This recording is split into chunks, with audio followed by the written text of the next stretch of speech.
ఆయన 100 సంవత్సరాలు నాటిస్తాడు. చైతన్యకి వార్తలు వచ్చిన, అఖిల్కి వార్తలు వచ్చిన, నాగార్జున మాత్రం ఎప్పటికీ మనకు బ్రోనే. ఆయన కట్అవుట్, ఆయన ఫిట్నెస్, ఆయన యాటిట్యూడ్, ఆయన డైలాగ్ డెలివరీ వెంటనే కిచ్చిపోయాడు. నాగార్జున మాత్రం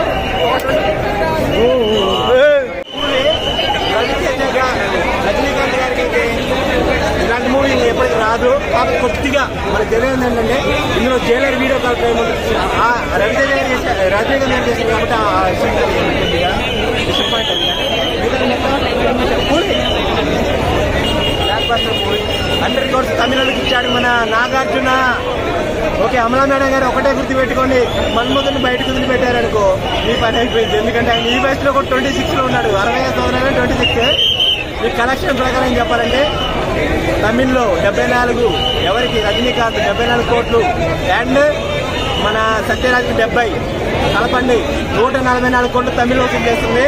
తెలుగులో 65 ఇయర్స్ రజనీ మన నాగార్జున 65 కోట్లు చేస్తుంది. 56 సంవత్సరాలు మన ఉపేంద్ర ఆయన ఇచ్చిపడేశాడు. ఒకటే చెప్తున్నా, కింగ్ స్టార్డమ్ ఎప్పటికీ అయిపోదు. ఆయన 100 సంవత్సరాలు నాటిస్తాడు.